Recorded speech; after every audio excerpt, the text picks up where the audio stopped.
Hello everyone. Now I'm going to start glimpse of thermodynamics.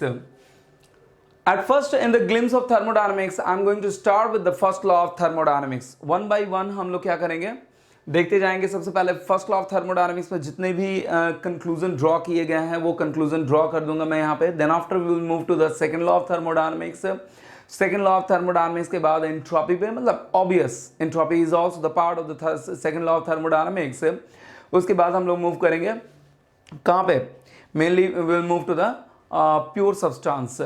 ठीक है, pure substance, क्योंकि pure substance का अपना बहुत बड़ा रोल है आपके किसमें, रेफ्रिजरेशन एंड एयर कंडीशनिंग में. जब हम वेपर कंप्रेशन साइकिल देखेंगे, ठीक है, तो वो जब भी ड्रॉ होंगे वेपर कंप्रेशन साइकिल, वो टू फेज डायग्राम पे ही ड्रॉ होगा. इसलिए हमें प्योर सब्सटेंस, थोड़ा प्रॉपर्टीज ऑफ प्योर सब्सटेंस और उसमें यूनरी फेज डायग्राम को बेसिकली हमें समझना होगा. ठीक है, दिस इज एग्जैक्टली. तो इसके अकॉर्डिंग हम लोग सारा को जो जो चीज़ें ज़रूरत है हमारे रेफ्रिजरेशन एंड एयर कंडीशनिंग के लिए, हम सारी चीज़ें देखते जाएंगे. ठीक है, सबसे पहले I am going to start with the first law of thermodynamics. Now this is exactly what. सबसे पहले आप जानते हो क्या लिखते हैं फर्स्ट लॉ ऑफ थर्मोडायनामिक्स के according, the D Q is equal to D E plus D W. D Q is equal to D E plus D W. ठीक है ना, ध्यान देते जाइएगा. It is valid for, ठीक है, it is valid for what? For a process whether the process is reversible or irreversible. पहली बात, ठीक है, दिस इज एग्जैक्टली. अब यहां पे ई क्या है आपका, E is storage energy of any compressible system. Any लिख लो मैं, ठीक है ना, एनी कंप्रेसिबल सिस्टम. अब आप ये सोच रहे होगे कि what is exactly the compressible system. बहुत ज्यादा कुछ नहीं, कंप्रेसिबल एंड इनकंप्रेसिबल. ठीक है ना, इनकंप्रेसिबल, दोनों में बस डिफरेंस यही है कि अगर आप एक्सटर्नल फैक्टर अप्लाई करते हो, ठीक है ना, density varies according to density of the system. If density varies of the system according to the external factors, and what is that external factors? Mainly pressure and temperature. Mainly pressure and temperature. उसमें भी सबसे ज्यादा effect किसका देखा जाता है, pressure का देखा जाता है. ठीक है ना, उसमें भी मेनली इफेक्ट किसका देखा जाता है, मेनली इफेक्ट आपका प्रेशर का देखा जाता है. फिर से रिपीट कर रहा हूं मैं, what is that compressible system. Compressible और इनकंप्रेसिबल बेसिकली दो होते हैं. तो कंप्रेसिबल, एनी कंप्रेसिबल सिस्टम. अब एनी कंप्रेसिबल सिस्टम जब भी कहा जाता है वो ज्यादा जनरलाइज्ड होता है रेस्पेक्टिवली द इनकंप्रेसिबल. इनकंप्रेसिबल में एक एजम्पशन आ जाता है आपका कि डेंसिटी वेरी नहीं करेगा with according to the external factor, if we apply the external factors. ठीक है ना, तो मैंने कहा कंप्रेसिबल सिस्टम का मतलब if density of the system varies with the external factors. And what is that external factor, mainly pressure and temperature. Mainly pressure and temperature. ठीक है ना, ध्यान दीजिएगा. उसमें भी ज्यादा मेन इफेक्ट किसका लेते हैं हम, प्रेशर का लेते हैं. ठीक है ना, उसमें भी मेन इफेक्ट हम किसका लेते हैं, प्रेशर का लेते हैं. देन आफ्टर इनकंप्रेसिबल की बात की जाए तो जिसमें density remains independent of the external factors, और मैंने कहा कि क्या मेनली प्रेशर का लेते हैं, that one is exactly called as the incompressible. जैसा कि आपका लिक्विड और सॉलिड को क्या मान के चलते हैं, लिक्विड एंड सॉलिड. थोड़ा बहुत आपने फ्लूइड मैकेनिक्स में पढ़ा है, प्रीवियसली हमने फ्लूइड मैकेनिक्स में देख भी चुके हैं हम लोग. ठीक है, इन प्रॉपर मैनर. ठीक है।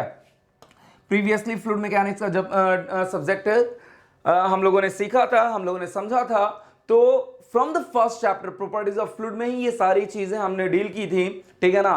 That means liquid and solid highly incompressible in nature, ठीक है ना। इन दोनों का नेचर बहुत ही हाईली इनकम्प्रेसिबल होता है, और जिसके कारण प्रेशर कितना भी अप्लाई करें डेंसिटी में चेंजेस नहीं आते हैं। और वहीं पे गैस की बात करूं मैं, गैसेस आर हाईली, और मैंने वहां पे भी बताया था, याद होगा आप लोगों को शायद, कि gases are highly compressible in nature, ठीक है। थोड़ा सा भी प्रेशर चेंज किया आपने, डेंसिटी क्या हो गया, डेंसिटी चेंज हो गया। That's why gases are highly compressible in nature, ठीक है। ये प्रॉपर वे में सारा कुछ डील किया था। मैंने ये भी बताया था कि the density of the gases are quite sensitive towards the pressure, ठीक है ना। तो इसलिए मैंने इन जनरलाइज्ड मैंने स्टेटमेंट लिखा है, E is the storage energy of any compressible system, और इसे कैसे डिनोट किया जाता है, that E is equal to the summation of kinetic energy plus potential energy plus internal energy। Kinetic energy and potential energy, जैसे आपने एक system लिया, इस सिस्टम का क्या काइनेटिक एनर्जी है, ठीक है ना, जिसे हम हाफ mv स्क्वायर कह सकते हैं, और इसका, इस सिस्टम का क्या पोटेंशियल एनर्जी चेंज हुआ, ठीक है ना, एक रेफरेंस लेवल से, कोई भी एक रेफरेंस लेवल से, that one is exactly called as the potential energy. Potential energy इसका क्या है, this is exactly the potential energy. और इंटरनल एनर्जी इसके अपने, इस सिस्टम में जो मॉलिक्यूल्स होंगे, मॉलिक्यूल्स का इंडिविजुअल एनर्जी, ठीक है ना, मॉलिक्यूल्स का इंडिविजुअल एनर्जी होता है। अब वो बहुत सारे रीजंस के कारण होता है, उसके अपने इंडिविजुअल एनर्जी क्यों होता है, हालांकि ये ऑलरेडी थर्मोडायनामिक्स का पार्ट है, I am not going to deal here very much, but थोड़ा बहुत बता दूं, किसी भी मॉलिक्यूल का अपना एनर्जी, इंडिविजुअल एनर्जी, मैंने कहा काइनेटिक एनर्जी, पोटेंशियल एनर्जी, क्या सिस्टम का काइनेटिक एनर्जी, अगर ये सर्टेन v वेलोसिटी से मूव कर रहा है,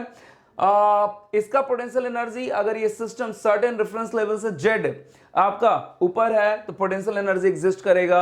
अब बात रही इंटरनल एनर्जी, तो इंटरनल एनर्जी कैसे एग्जिस्ट करता है, इस मॉलिक्यूल का भी अपना इंडिविजुअल एनर्जी होता है, और सारे मॉलिक्यूल्स का जो इंडिविजुअल एनर्जी है, जो इंडिविजुअल एनर्जी सारे मॉलिक्यूल्स का, इसमें मल्टीप्लाई कर दो, that one is exactly what, number of molecules is n and individual energy is supposed to be the E, that one is exactly comes under the internal energy। और वो individual energy क्या होता है, उस molecule का kinetic energy, जो हमें पढ़ना है वो बता दो, ज्यादा कुछ मैं डील नहीं करूंगा यहाँ पे, ठीक है ना। इस मॉलिक्यूल का इंडिविजुअल काइनेटिक, सिस्टम का काइनेटिक एनर्जी अलग है, सिस्टम पूरा वेलोसिटी से मूव कर रहा है, लेकिन अगर आप इस रूम की बात करें, इस रूम की बात, इस क्लासरूम की बात करें, व्हाट एग्जैक्टली इसमें जो गैस होगा, इसका भी अपना इंडिविजुअल काइनेटिक एनर्जी होगा, ठीक है ना। इंडिविजुअल काइनेटिक एनर्जी होगा, जिसे हम माइक्रोस्कोपिक काइनेटिक एनर्जी कहते हैं, that one is called the microscopic kinetic energy. और इसकी जो बात कर रहा हूं मैं, that one is called as the macroscopic. Macroscopic का मतलब पूरे सिस्टम के लिए देख रहे हैं, ऑन एवरेज पूरे सिस्टम के लिए देख रहे हैं, और माइक्रो का मतलब एक मॉलिक्यूल के लिए देख रहे हैं, माइक्रोस्कोपिक काइनेटिक एनर्जी, ठीक है। और मेनली मैं बता रहा हूं, बहुत ज्यादा मैंने कहा कि डील नहीं करूंगा, जो अपने सिलेबस के अकॉर्डिंग है उतना ही डील करूंगा, बहुत ज्यादा इंटरनल एनर्जी में जाने वाला नहीं हूं मैं, क्योंकि इंटरनल एनर्जी अगर डील करूंगा तो अपने आप में 20-25 मिनट ये खुद ब खुद अकेले, ठीक है, टाइमिंग ले लेगा, इसलिए I am not going to deal very much depth, क्योंकि हमें उतना ही पढ़ना है जितना हमारा रेफ्रिजरेशन एंड एयर कंडीशनिंग के लिए काम आएगा। Internal energy, what is exactly the internal energy, internal energy आपका क्या है, एक मॉलिक्यूल का काइनेटिक एनर्जी, और दूसरा दो मॉलिक्यूल के बीच अट्रैक्टिव फोर्सेस, मेनली यही अपने सिलेबस में पढ़ना है इंटरनल एनर्जी के फॉर्म में, ठीक है ना। काइनेटिक एनर्जी और दो मॉलिक्यूल के बीच का attractive force, that one is comes under the internal energy, ठीक है ना। That one is called the microscopic kinetic energy, microscopic potential energy, ठीक है ना। अब आप सोच रहे होगे पोटेंशियल एनर्जी, अरे पोटेंशियल एनर्जी सिर्फ ग्रेविटी के कारण ही नहीं होता है, अट्रैक्टिव फोर्सेस के कारण भी। अब आपको याद होगा, आपने केमिस्ट्री में पढ़ा होगा, इलेक्ट्रॉन न्यूक्लियस से अट्रैक्ट रहता था, वहां पे भी क्या होता है, जनरेट होता है, आपका एक पोटेंशियल एनर्जी जनरेट होता है, ठीक है ना, पोटेंशियल एनर्जी जनरेट होता है, ठीक है, that one is exactly the E is the what, the summation of kinetic energy, potential energy and internal energy, ठीक है।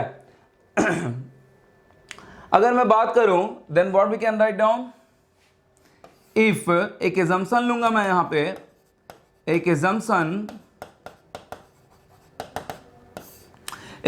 लूंगा और वो assumption क्या, if the change in the kinetic, if the change in macroscopic kinetic energy and macroscopic potential energy are negligible, negligible कर लिया मैंने, negligible कर लिया तो क्या हो जाएगा आपका, ये फॉर्मूला इस assumption के अकॉर्डिंग चेंज हो जाएगा और इसे क्या लिख सकते हैं, dq is equal to du plus dw, dq is equal to du plus dw, ठीक है ना। और एक चीज और बता दूं कि exactly that one is mainly valid for the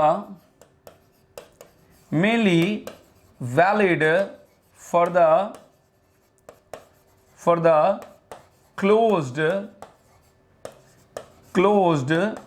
system, mainly valid for the closed system, ठीक है। ये आपका ध्यान रखिएगा, dq is equal to de plus dw, that one is mainly valid for the closed system, ठीक है। And obvious इसी से ये आया है तो that one is also valid for the close system, ठीक है ना, क्लोज सिस्टम के लिए ही वैलिड होगा। लेकिन ध्यान रखिएगा reversible as well as irreversible process, ठीक है ना, reversible as well as irreversible process, ठीक है, दोनों के लिए वैलिड होगा। अभी तक कोई एजम्पशन नहीं है कि हम रिवर्सिबल प्रोसेस ले रहे हैं या इरिवर्सिबल प्रोसेस, ये वैलिड है, बस यही है कि ये आपका वैलिड है जब आपका kinetic energy potential energy valid होगा, तब ये वैलिड है जब आपका kinetic energy potential energy change negligible होगा तब। But still both are valid for the close system as well as reversible as well as for the irreversible process, ठीक है। This is exactly from the first law of thermodynamics, this is the very basic, इससे ज्यादा कुछ हो ही नहीं सकता है, ठीक है ना। आगे बढ़ते हैं, अगर dw की बात करें तो dw आपका डिस्प्लेसमेंट वर्क, अगर डिस्प्लेसमेंट वर्क लिया मैंने, अगर डिस्प्लेसमेंट वर्क लिया मैंने, व्हाट हैपन एग्जैक्टली, अगर डिस्प्लेसमेंट वर्क लिया मैंने तो, और डिस्प्लेसमेंट वर्क की एक खास बात और है कि it is only valid for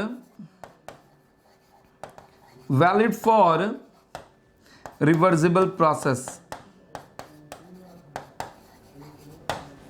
और साथ ही साथ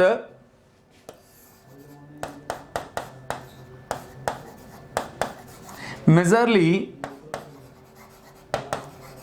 valid for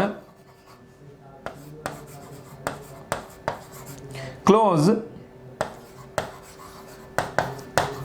majorly valid for close system, इस बात को ध्यान रखिएगा, डिस्प्लेसमेंट वर्क। आगे बढ़ते हैं हम, तो क्या हो जाएगा हमारा, फिर से फर्दर वही equation dq is equal to du plus P dv। अब ये किसके लिए वैलिड हो गया, टेल मी, ये वैलिड हो गया आपका रिवर्सिबल प्रोसेस क्लोज्ड सिस्टम, अगर एक साइकिल की बात करें, what happen exactly for a thermodynamic cycle, for a TD cycle, ध्यान दीजिएगा, for a TD cycle, first law of thermodynamics के according, for a TD cycle dw is equal to dq, ध्यान रखिएगा, for a TD cycle dw is equal to dq, dw is equal to dq, क्योंकि यह आपका जो change in internal energy एक cycle के लिए होता है, ये क्या हो जाएगा, change in internal energy for a cycle that one is equal to 0, ठीक है ना।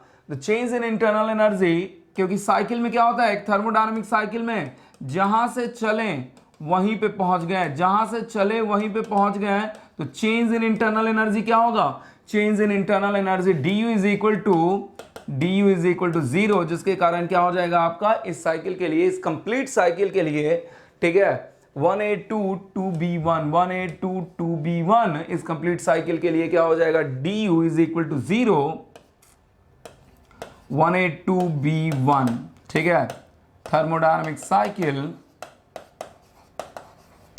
dw is equal to dq। अब मैंने यहां पे dw लिखा है, ध्यान दीजिएगा, pdv नहीं लिखा है मैंने, dw लिखा है मैंने। जब dw लिखा है मैंने तो व्हाट हैपन एग्जैक्टली, चाहे ये साइकिल आपका रिवर्सिबल हो और इरिवर्सिबल हो, डजंट मैटर, चाहे ये साइकिल आपका रिवर्सिबल हो या फिर क्या हो, इरिवर्सिबल हो, doesn't matter. This is exactly the first law of thermodynamics के अकॉर्डिंग पहला इक्वेशन। एक और इक्वेशन है, ठीक है, ये तो अभी क्लोज सिस्टम के लिए देख रहे हैं, we will see for the close system, ठीक है, we will see for the close system. हम किसके लिए देखेंगे next, we will see for the further open system के लिए देखेंगे, डोंट वरी। बट एक इक्वेशन आपका क्लोज सिस्टम में और है, ठीक है ना, एक इक्वेशन और है आपका, and that one is, I am going to write down that H is equal to U plus PV। I hope सब लोग जानते हो, that one is called as enthalpy, that one is called as the enthalpy, that one is called as the internal energy, and that one is called as the, ठीक है ना, ये बाद में देखेंगे कि क्या होता है, that one is exactly called as a flow work कहते हैं, ठीक है ना, that one is called as a flow work। that's another matter।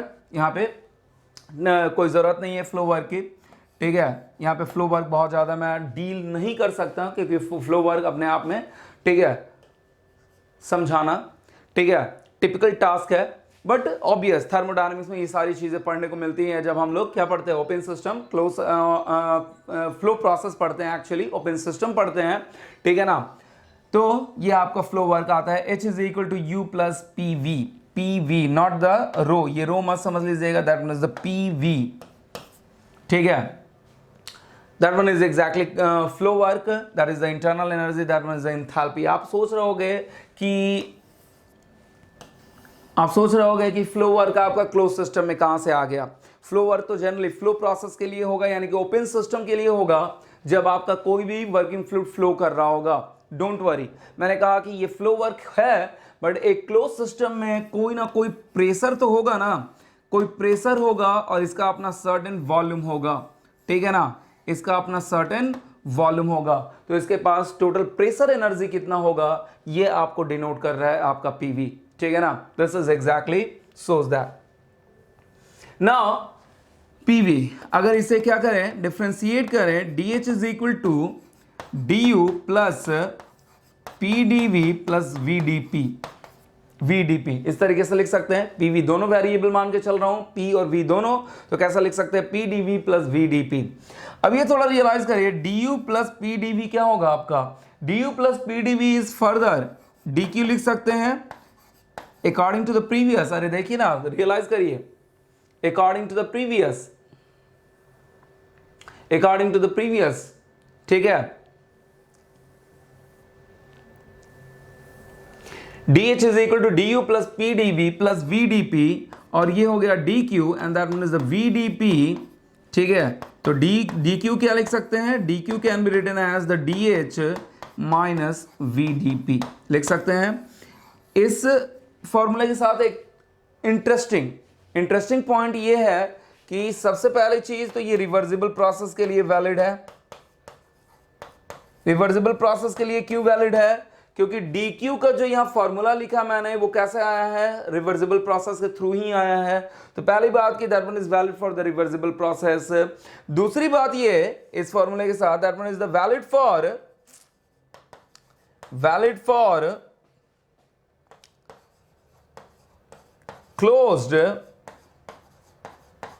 as well as for valid for closed as well as for किसके लिए, open system. ये बहुत ही interesting formula है। ये आपका किसके लिए वैलिड है, क्लोज सिस्टम के लिए वैलिड है, एज वेल एज किसके लिए वैलिड है, ओपन सिस्टम के लिए वैलिड है, दोनों के लिए वैलिड है। तो इस फॉर्मूले पे थोड़ा ध्यान रखना, इस फॉर्मूले पे थोड़ा ध्यान रखना please, that one is quite important, ठीक है ना। इंपॉर्टेंट इस मायने में हो जाता है कि जब रेफ्रिजरेशन एयर कंडीशनिंग में जितने भी डिवाइसेस देखते हैं सब के सब क्या होते हैं, ओपन सिस्टम होते हैं, ठीक है ना। फ्लो प्रोसेस पे डिपेंडेंसी होती है उनकी, ठीक है, जिसके कारण ये फॉर्मूला हम इजीली वहां पे क्या कर सकते हैं, इंप्लीमेंट, ये फॉर्मूला इजीली हम वहां पे इंप्लीमेंट कर सकते हैं, ठीक है ना। This is exactly the D Q is equal to d H minus V D P, valid for the close system as well as for the open system, ठीक है। Now we move to the next, ठीक है। तो finally हमें क्या conclusion first law से मिला close system के लिए, क्लोज सिस्टम नहीं लिखूंगा मैं, ठीक है ना, क्लोज सिस्टम नहीं लिखूंगा मैं, क्या कंक्लूजन मिला, that one is the D Q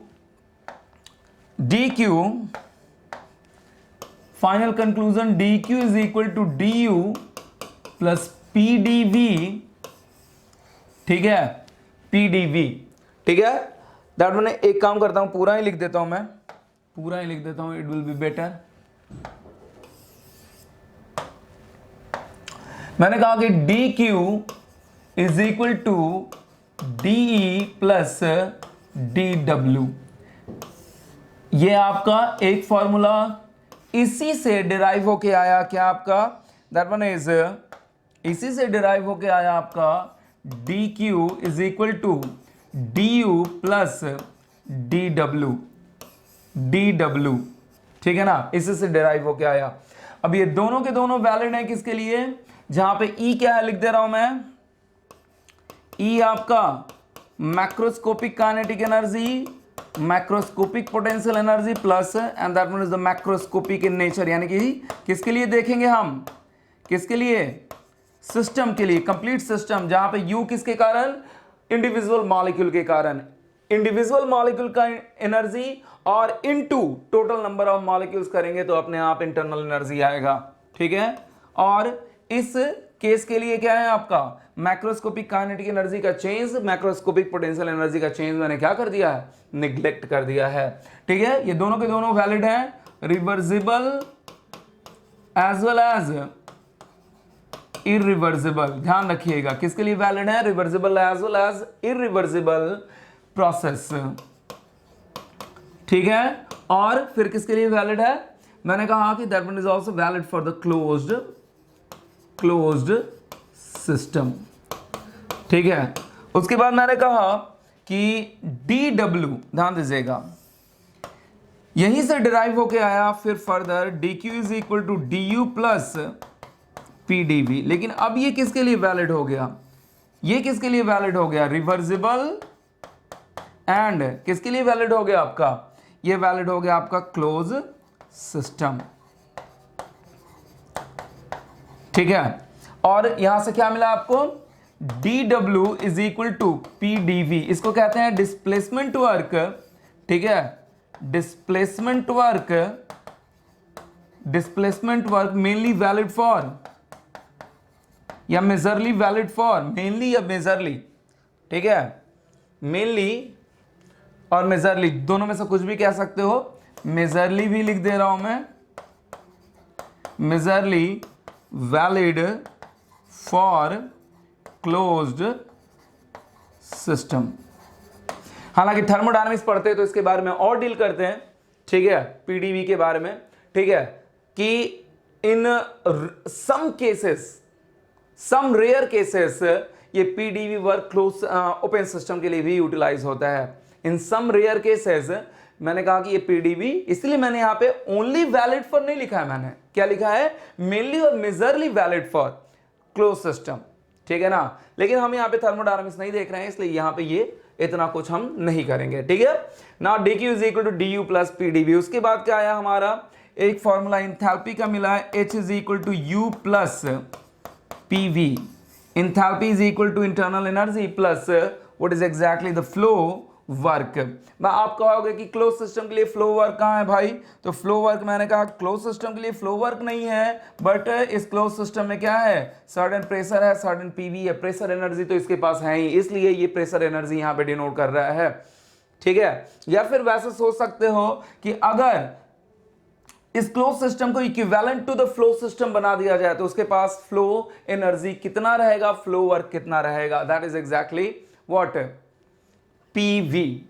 ठीक है, that is exactly the PV. ना अगर इसको मैंने क्या किया, इसी से डिराइव होके आया क्या, d H is equal to d Q plus V D P, या मैंने कहा कि इसे अगर थोड़ा सा अरेंज करें तो क्या डिराइव होके आया, d H minus V D P, d H minus V D P, this is exactly. और मैंने कहा कि इसके लिए वैलिड है रिवर्सिबल प्रोसेस के लिए, और मैंने कहा closed as well as open, close as well as open, this is exactly. ये ध्यान रखिए, एकदम बहुत इंपॉर्टेंट, ठीक है, बहुत इंपॉर्टेंट। आगे बढ़ते हैं, आइए ओपन सिस्टम पे चलते हैं। स्टेडी फ्लो एनर्जी इक्वेशन, ठीक है, steady flow energy equation, open system. Generally open system पे ही एनर्जी आपका क्या करते हैं, स्टेडी फ्लो एनर्जी इक्वेशन लगाते हैं। ये आपका सपोज टू बी कोई भी फ्लो सिस्टम हो गया,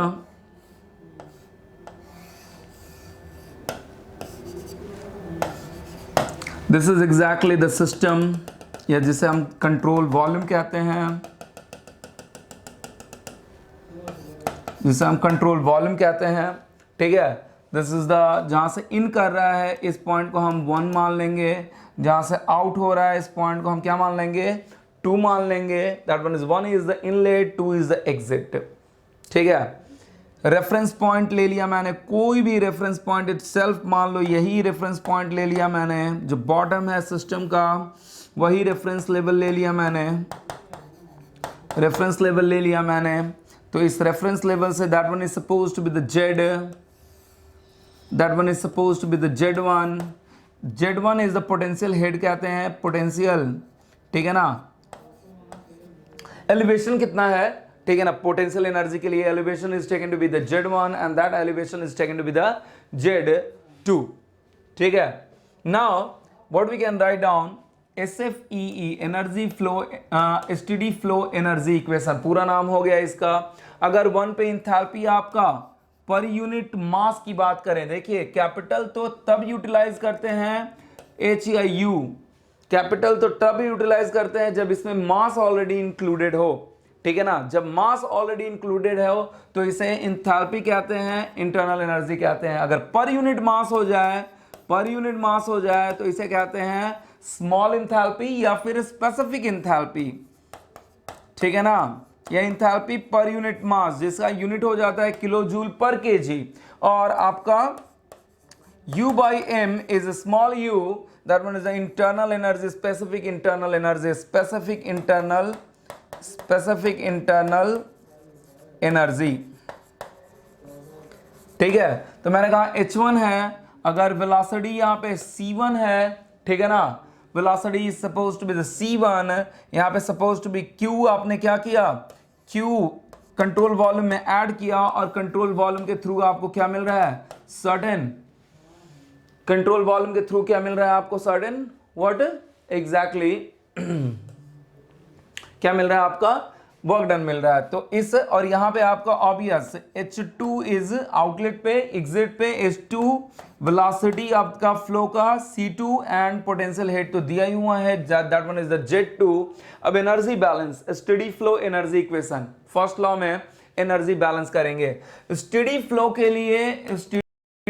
के लिए क्या होता है, स्टेडी फ्लो या स्टेडी, ठीक है ना, if the condition is steady, ऐसा लिख रहा हूं मैं, it will be better, if the condition is steady,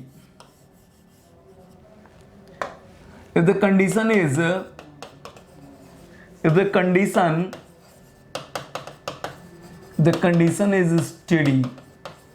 steady होगा तो कुछ भी कंट्रोल वॉल्यूम के अंदर स्टोरेज होने वाला नहीं है, कुछ भी कंट्रोल वॉल्यूम के अंदर स्टोरेज होने वाला नहीं है, ना ही मास स्टोरेज होगा, यानी कि जितना मास यहां से आया उतना मास क्या हो जाएगा, बाहर चला जाएगा, और ना ही एनर्जी स्टोर होने वाला है, यानी कि जितना भी एनर्जी आया उतना एनर्जी बाहर चला जाएगा। अब एनर्जी कैसे आ सकता है भाई, यहां पे एनर्जी आपका, अरे जब मास एंटर कर रहा है तो उस मास के थ्रू भी तो, उस मास के पास भी तो कुछ एनर्जी होगा, उस मास के कारण भी क्या हो रहा होगा, एनर्जी आ रहा होगा, और साथ ही साथ ये हीट इंटरेक्शन और वर्क इंटरेक्शन हो रहा है तो उसके कारण भी एनर्जी आपका इंटरेक्ट हो रहा है इस कंट्रोल वॉल्यूम के साथ। फिर से रिपीट कर रहा हूं मैंने कहा कि मास जितना आया उतना ही मास बाहर चला जाएगा, किसी तरीके का मास कंट्रोल वॉल्यूम के अंदर स्टोर्ड नहीं होगा, और साथ ही साथ किसी तरीके का एनर्जी भी स्टोर्ड नहीं होगा, यानी कि जितना एनर्जी आएगा उतना ही एनर्जी क्या हो जाएगा, बाहर चला जाएगा। अब एनर्जी आएगा कैसे भाई, बात यह है, तो एनर्जी तो एक तो जब मास आया तो जो मास आया उसके पास भी तो कुछ एनर्जी होगा, उस मास का कुछ एंथैल्पी होगा, उस मास का कुछ इंटरनल एनर्जी होगा, उस मास का कुछ वेलोसिटी काइनेटिक एनर्जी होगा, उस मास के पास सर्टेन पोटेंशियल एनर्जी होगा। तो मैंने कहा कि उस मास के कारण कुछ एनर्जी एंटर किया इस कंट्रोल वॉल्यूम में, हीट के कारण क्या हुआ, एनर्जी का इंटरेक्शन हुआ इस कंट्रोल वॉल्यूम में, और साथ ही साथ क्या हुआ, वो मास फिर कुछ एनर्जी लेके बाहर भी तो चला गया, और साथ ही साथ आपको क्या मिला, वर्क इंटरेक्शन भी मिला। तो टोटल एनर्जी बैलेंस करेंगे, लेकिन कंट्रोल वॉल्यूम के अंदर किसी तरीके का एनर्जी स्टोरेज नहीं हुआ। तो क्या लिखेंगे हम, what we can write down, तो पर यूनिट मास की बात करें तो क्या लिखेंगे, H1 प्लस काइनेटिक एनर्जी क्या, हाफ mv² होता है। तो मैंने कहा पर यूनिट मास लिख रहे हैं हम, ठीक है, क्योंकि यहां पे m.1 is equal to m.2, दोनों के दोनों इनलेट मास और एग्जिट मास क्या होगा, सेम होगा। तो अगर मास यहां पे कंसीडर करते भी हो तो मास क्या हो जाएगा, ठीक है ना, मास कैंसिल आउट हो जाएगा, और जब मास कैंसिल आउट हो जाएगा तो क्या बचेगा आपका, पर यूनिट मास ही बचने वाला है, इसलिए पर यूनिट मास लिख रहा हूं मैं, that one is the H1, और पर यूनिट मास काइनेटिक एनर्जी क्या होगा, हाफ mv²। अलग बात है, यहां पे C से डिनोट किया गया मैंने, ठीक है, यहां पे C से डिनोट, क्योंकि यहां पे V हम यूटिलाइज करेंगे वॉल्यूम के लिए, ठीक है ना। तो क्या हो जाएगा, हाफ mc², ठीक है ना, और m वहां से हटा दो तो पर यूनिट मास हो जाएगा C1² 2, और plus potential energy mgz1, potential energy mgz1, but यहां पे पर यूनिट मास अगेन लिखना है तो क्या लिखेंगे, g इंटू z1, ठीक है, g into z1। In the same way फिर क्या हुआ, हीट का भी तो इंटरेक्शन हुआ, और हीट भी पर यूनिट मास लिखोगे तो व्हाट हैपन एग्जैक्टली, हीट भी पर यूनिट मास जब आप लिखोगे तो व्हाट हैपन एग्जैक्टली, क्या होगा आपका, प्लस स्मॉल q से डिनोट करेंगे, स्मॉल q जो कंट्रोल वॉल्यूम के साथ इंटरेक्ट कर रहा है, that one is equal to, बाहर निकला H2 प्लस C2² 2 plus gz2 plus work interaction, और वर्क भी क्या, पर यूनिट मास तो स्मॉल w ही डिनोट करेंगे, that one is exactly the complete analysis of SFEE, steady flow energy equation. बहुत ज्यादा मैंने कहा कि दिमाग नहीं लगाना है, जितना मैंने कहा उतना आपको याद कर लेना, जितना बोला मैंने एज इट इज आपको याद कर लेना है, और ये बहुत ही इंपॉर्टेंट इक्वेशन है आपके refrigeration and air conditioning point of view से, ठीक है ना, बहुत ही इंपॉर्टेंट। नाउ अब यहां पे क्या करूंगा मैं, if change in kinetic energy and change in potential energy, if the change in kinetic energy and the change in potential energy को क्या किया मैंने, neglect कर दिया, ठीक है ना। अब neglect इसलिए किया जाता है, ये भी बता दो कि sometimes ऐसा होता है कि इस इंथैल्पी के रेस्पेक्ट में, इस हीट के रेस्पेक्ट में ये क्या होता है, ऑलमोस्ट नेग्लिजिबल होता है। फिर से रिपीट कर रहा हूं, होता क्या है कि इस इंथैल्पी, नेग्लेक्ट करने का मतलब ऐसा नहीं है कि वहां पे वेलोसिटी ही नहीं है या पोटेंशियल हेड ही नहीं है, पोटेंशियल हेड भी है और क्या है आपका, काइनेटिक एनर्जी भी है, लेकिन ये काइनेटिक एनर्जी और पोटेंशियल एनर्जी इस इंथैल्पी और इस हीट इंटरेक्शन के रेस्पेक्ट में इतना कम होता है कि उसे हम क्या कर देते हैं, ऑलमोस्ट नेग्लेक्ट कर देते हैं। इस बात का ध्यान रखिएगा, ठीक है। जहां पे वेलोसिटी बहुत ज्यादा बड़ा हो गया, in the case of nozzle का काम ही होता है फ्लूइड की वेलोसिटी को क्या करना, फ्लूइड की वेलोसिटी को इंक्रीज करना, ध्यान दीजिएगा, ठीक है ना। नोजल का काम ही होता है फ्लूइड की वेलोसिटी को इंक्रीज करना, तो ऑब्वियस वहां पे काइनेटिक एनर्जी तो हम क्या काइनेटिक एनर्जी को हम यहां पे नेग्लेक्ट नहीं कर सकते हैं, ठीक है ना। बट यहां पे क्या करेंगे हम, फॉर द टाइम बीइंग अपने एनालिसिस के लिए काइनेटिक एनर्जी और पोटेंशियल एनर्जी को क्या करके चलते हैं, नेग्लेक्ट करके चलते हैं, ठीक है ना। क्योंकि इंथैल्पी के रेस्पेक्ट में, ये फिर से रिपीट कर रहा हूं, ये जीरो नहीं है, ये इटसेल्फ जीरो नहीं है, फ्लो हो रहा है, काइनेटिक एनर्जी है, पोटेंशियल एनर्जी है, बट व्हाट हैपन एग्जैक्टली, आपका इंथैल्पी के रेस्पेक्ट में और जो हीट इंटरेक्शन हो रहा है उसके रेस्पेक्ट में ये काइनेटिक एनर्जी और पोटेंशियल एनर्जी इतना छोटा है कि उसे क्या करके चल रहा हूं मैं, नेग्लेक्ट करके चल रहा हूं मैं। If change in kinetic energy and change in potential energy are neglected, ठीक है ना, जीरो नहीं लिख रहा हूं, नेग्लेक्ट करके चल रहा हूं मैं, ठीक है ना। इसका मतलब what we can write down, the H1 plus simply the QCV is equal to H2 plus WCV। Now थोड़ा कंपेयर करें इसे किससे, अपने प्रीवियस इक्वेशन से। एक इक्वेशन मैंने बताया था, याद होगा, dq is equal to DH minus VdP, याद करिए, ठीक है ना। अगर पर यूनिट मास यहां पे भी रियलाइज करें, पर यूनिट मास रियलाइज करें तो यहां पे भी लिख सकते हैं Q is equal to delta H minus integration of VdP, ठीक है। अगर इंटीग्रेट कर दिया तो यही होगा ना, Q is equal to delta H minus integral of VdP। Clear है ये बात ना। ध्यान दीजिए, तो मैंने कहा कि दोनों को थोड़ा कंपेयर करिए। इससे भी क्या लिख सकते हैं, QCV is equal to H2 minus H1। अरे ये H2 माइनस H1 क्या है, डेल्टा H ही तो है। Try to understand, that one is the delta H and plus WCV। अगर दोनों को कंपेयर करें तो WCV क्या मिलेगा, WCV आपका minus VdP from 1 to 2। WCV is equal to minus VdP। ध्यान रखिएगा, एक हमें मिला था डिस्प्लेसमेंट वर्क, लेकिन वो किसके लिए, मैंने कहा majorly utilise for the close system, और एक ये मिला WCV minus VdP, that one is valid for किसके लिए, valid for work done by the control volume in the flow process, ठीक है ना। It is work done by the control volume in the case of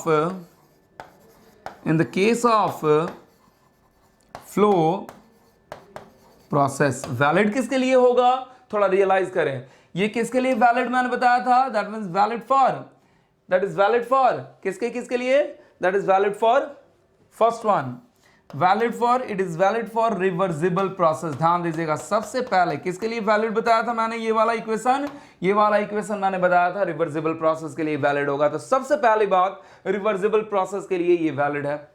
the second thing is that किसके लिए valid है, तो ये इक्वेशन किसके लिए वैलिड है, ट्राई टू अंडरस्टैंड, ये इक्वेशन किसके लिए वैलिड है, ये इक्वेशन आपका स्टेडी फ्लो के लिए,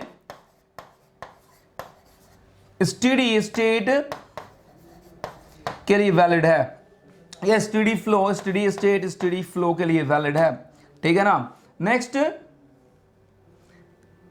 the condition is steady. Third one, if kinetic, इस इक्वेशन में क्या आ रहा है आपका, इस इक्वेशन में काइनेटिक एनर्जी और पोटेंशियल एनर्जी को क्या किया मैंने, नेग्लेक्ट किया है। इस इक्वेशन में जब काइनेटिक एनर्जी और पोटेंशियल एनर्जी को नेग्लेक्ट किया है तो यहां थर्ड कंडीशन लिखेंगे, when the change in kinetic energy and change in the potential energy are neglected। ये ध्यान रखिएगा, ठीक है। तो ये बहुत इंपॉर्टेंट इक्वेशन बन जाता है। इस इक्वेशन का यूज फर्दर होगा आपके रेफ्रिजरेशन एंड एयर कंडीशनिंग में, ध्यान दीजिएगा। तो इसे मैं अभी थोड़ा बहुत एक और आगे डील करूंगा मैं, ठीक है। बट थोड़ा सा इससे पहले हम लोग इस इक्वेशन को यूटिलाइज करेंगे। अब बात ये रही कि ये जो, फिर से इस इक्वेशन पे आते हैं हम, ये जो इक्वेशन है आपका, इफ दैट इक्वेशन, ये इक्वेशन जो है आपका, ये इक्वेशन किसके लिए वैलिड है? इस इक्वेशन में सिर्फ एजम्पशन ये है कि the flow is steady state, steady flow, जो भी कह ले। इस इक्वेशन में सिर्फ एक ही एजम्पशन है, यानी कि ये इक्वेशन किसके लिए वैलिड होगा? फ्लो प्रोसेस, चाहे आपका क्या हो, रिवर्सिबल हो, चाहे आपका इरिवर्सिबल हो, डजंट मैटर, ये इक्वेशन वैलिड है। फिर से रिपीट कर रहा हूं, फ्लो प्रोसेस जो हो रहा है आपका, चाहे वो प्रोसेस रिवर्सिबल हो, चाहे वो प्रोसेस इरिवर्सिबल, इस इक्वेशन में सिर्फ एक ही एजम्पशन है, स्टेडी स्टेट, स्टेडी फ्लो, ठीक है ना? Steady state if the condition is steady state, ठीक है ना? इसके अलावा कुछ नहीं। What about this equation? What about this equation? ये इक्वेशन किसके लिए वैलिड है? This equation is valid again steady state condition के लिए। स्टेडी स्टेट कंडीशन के लिए change in kinetic energy, change in potential energy are neglected. लेकिन यहां से यहां आने के लिए मैंने ये नहीं कहा है कि प्रोसेस रिवर्सिबल होना चाहिए। यहां से यहां आने के लिए मैंने ये नहीं कहा है प्रोसेस रिवर्सिबल होना चाहिए। प्रोसेस रिवर्सिबल की बात तब हुई है जब इस इक्वेशन को इस इक्वेशन से कंपेयर किया गया है। ध्यान दीजिएगा, इस इक्वेशन को इस इक्वेशन से कंपेयर किया गया है, तब रिवर्सिबल की बात हुई है, ठीक है ना? तब जाके रिवर्सिबल की मैंने बात की है।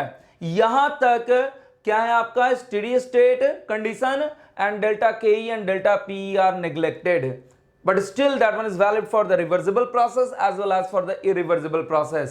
reversible process की बात कब हुई है? जब इस इक्वेशन को इस इक्वेशन से कंपेयर किया गया है, तब जाके बात हुई है कि प्रोसेस क्या है आपका? रिवर्सिबल प्रोसेस है, ठीक है? ध्यान दीजिएगा। तो इसीलिए मैंने इस वर्क डन के लिए कंडीशन लिख रखा है। इस वर्क डन के लिए कंडीशन क्या लिख रखा है मैंने? रिवर्सिबल फ्लो प्रोसेस, ठीक है ना? या लिखी दिया है, it is the work done by the control volume in the case of flow process, ठीक है ना? Reversible process, steady state condition और delta K E and delta P are neglected, ठीक है? This is exactly your. तो मतलब यहां से क्या हमें कंक्लूजन मिला? यहां से कंक्लूजन हमें ये मिला, देखिए कंक्लूजन ड्रॉ करते जाइएगा, it is quite necessary finally, ठीक है? मैंने कहा कि ग्लिम्स दे रहा हूं मैं, सारा कुछ बता रहा हूं, लेकिन फाइनली कंक्लूजन क्या ड्रॉ कर रहा हूं मैं, ये ध्यान दीजिएगा। इन जनरलाइज्ड यही मेनली काम आएगा। अगर ये वाला समहाउ कॉन्सेप्ट भूल भी गए तो मेन जनरलाइज्ड कॉन्सेप्ट है, जो मेन कंक्लूजन है, वही हमें फाइनली याद रखना है, ठीक है? Don't worry. कुछ स्टूडेंट जो पढ़े होंगे इन चीजों को बहुत इजीली समझ रहे होंगे, जो स्टूडेंट नहीं समझ रहे होंगे, जो स्टूडेंट नहीं पढ़े हैं थर्मोडायनेमिक्स, मैंने कहा डोंट वरी, जितना मैं बता रहा हूं बस उसे मेमोराइज करके रखना, उतना आपने दिमाग में रखना please. That is quite necessary to understand the refrigeration and air conditioning, please, ये बहुत ही जरूरी है।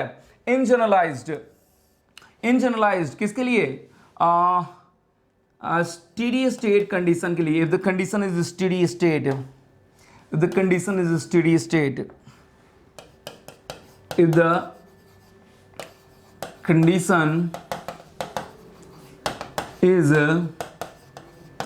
steady state in the flow process, in the flow process, ठीक है? क्या हुआ, क्या मिला हमें? H1 plus C1 square by 2 plus GZ1 plus QCV is equal to H2 plus C2 square by 2 GZ2 plus WCV। इसके लिए लिख रहा हूं मैं only valid when condition is steady। अब देखिए कुछ नहीं लिख रहा हूं इसके अलावा, यानी कि प्रोसेस क्या हो सकता है? रिवर्सिबल हो सकता है, इरिवर्सिबल फ्लो प्रोसेस हो सकता है। कंडीशन कुछ भी नहीं लिख रहा हूं, इसके अलावा कुछ भी नहीं, ठीक है ना? आगे बढ़ेंगे हम लोग आगे। इफ यहीं से डिराइव होके आया है। If delta K E and delta P E R neglected, अगर नेग्लेक्ट कर दिया मैंने, यहीं से डिराइव होके आएगा। क्या होके आएगा? That one is the H1 plus QCV is equal to H2 plus WCV, यही होके आया। अब ये इक्वेशन क्या है आपका? इस इक्वेशन में अब दो एजम्पशन आ गया, but that one is still valid for the reversible as well as irreversible flow process. ध्यान दीजिएगा। अब इसे कंपेयर करेंगे किससे? अब इसे एक्चुअली हम कंपेयर करेंगे dq is equal to dh minus vdp। अगर इसे इंटीग्रेट कर दिया तो क्या मिलेगा? इसे भी पर यूनिट मास लिख सकते हैं, इसे भी पर यूनिट मास लिख सकते हैं। इसे इंटीग्रेट कर दिया पर यूनिट मास तो क्या हो जाएगा आपका q, that one is the delta h minus integration of vdp। ये v की जगह स्मॉल v हो जाएगा, डोंट वरी, स्मॉल v, क्योंकि आपका पर यूनिट मास क्या हो जाता है? पर unit mass is specific volume ना, वॉल्यूम भी क्या हो जाता है आपका? ध्यान दीजिएगा, that one is the volume आपका, that one is the meter cube, और एक स्मॉल वॉल्यूम होता है that one is the volume by mass, that one is called as specific volume. ये ध्यान रखिएगा। और स्पेसिफिक वॉल्यूम और एक चीज लिखा जाता है the reciprocal of density. The reciprocal of density specific volume का आपका क्या हो जाएगा? मीटर क्यूब पर केजी। इस बात का ध्यान रखिएगा बिल्कुल। तो मैंने कहा VDP, व्हाट हैपन एग्जैक्टली? तो यहाँ पे WCV क्या हो जाएगा? WCV कंपेयर करेंगे अगर दोनों इक्वेशन को तो माइनस VDP 1 to 2, ठीक है ना। कंपेयर किया और मैंने कहा कि ये किसके लिए वैलिड था? ये आपका रिवर्सिबल प्रोसेस के लिए वैलिड था, ठीक है ना। और मैंने कहा था ये ओपन सिस्टम के लिए भी वैलिड था, ठीक है। तो यानी कि ये इक्वेशन किसके लिए वैलिड हो गया? Reversible flow process. Then after ये क्या है आपका? Work done by the control volume in the flow process. Reversible flow process के लिए वैलिड हो गया। Change in kinetic energy, change in potential energy, change in potential energy are neglected, zero लेके चलेंगे। और last one, condition is steadiness, condition is steady state, condition is steady state. This is exactly, तो मैंने कहा कि सबका utilisation होगा 1 by 1, don't worry, ठीक है ना। DH minus VDP। आगे बढ़ते हैं हम लोग थोड़ा सा, ठीक है ना। अब आइए इस इक्वेशन को फर्दर यूटिलाइज करेंगे, ठीक है ना, 1 by 1। आइए देखते हैं। सबसे पहले कुछ एग्जांपल्स देख लेते हैं हम लोग। At first we will see the examples. Examples पहला, टरबाइन लेंगे हम। The first example I'm going to take it as a turbine. Turbine क्या होता है आपका? Turbine exactly एक डिवाइस होता है जिसके थ्रू हम क्या लेते हैं, ठीक है ना, जिसके थ्रू हम वर्क डन लेते हैं। यानी कि टरबाइन क्या करता है? वर्क डन करता है आपका, यानी कि work done by the system. थोड़ा बहुत थर्मोडायनामिक्स याद होगा तो आपका work done by the system याद होगा आप लोगों को। टरबाइन में क्या होता है? मेनली एक रोटर पार्ट होता है, रोटर पार्ट को ही समहाउ मूव कराते हैं, ठीक है ना। रोटर पार्ट को ही अगर समहाउ मूव कराते हैं, ठीक है, जैसे हम जनरली रनर कहते हैं, ठीक है ना, तो समहाउ मूव कराते हैं तो क्या होता है? हमें वर्क डन मिलता है, मैकेनिकल वर्क मिलता है, एग्जैक्टली रोटेशन के कारण, ठीक है ना। शाफ्ट हमारा रोटेट करता है तो जिसके कारण हमें मैकेनिकल वर्क मिलता है। और टरबाइन, टरबाइन की बात करें तो टरबाइन क्या होता है? कुछ इस तरीके से डिनोट किया जाता है। Turbine is denoted like this one, ठीक है। इसका नोटेशन जो होता है कुछ इस तरीके से, और इसमें क्या लगा होता है? एक शाफ्ट लगा होता है, ठीक है ना। और शाफ्ट आपका मूव करता है, यहां से क्या होता है? इनलेट होता है आपके वर्किंग फ्लूइड का, और यहां से क्या होता है? आउट होता है वर्किंग फ्लूइड का। This is exactly the turbine. Turbine, turbine का सिंबॉलिक रिप्रेजेंटेशन कुछ इस तरीके से इसलिए ऐसा होता है कि हम ये मान के चलते हैं कि जब टरबाइन में आपका कोई भी वर्किंग फ्लूइड इन करता है तो वो क्या होता है? एक्सपैंड होता है, ठीक है ना। इसलिए कुछ इस तरीके से आपका सिंबॉलिक रिप्रेजेंटेशन है, और एक्सपैंड होगा और अपना कुछ एनर्जी क्या करेगा? वर्क में कन्वर्ट करेगा, एग्जैक्टली, ठीक है ना। अपना कुछ एनर्जी किस में कन्वर्ट करेगा? वर्क में कन्वर्ट करेगा। This is exactly the turbine, ठीक है। चलिए आगे बढ़ते हैं। मैंने कहा सपोज टू बी इस टरबाइन में क्या है आपका, ये turbine suppose to be insulated है, that turbine is suppose to be insulated. Insulated का मतलब that one is the QCV is equal to 0, QCV is equal to 0।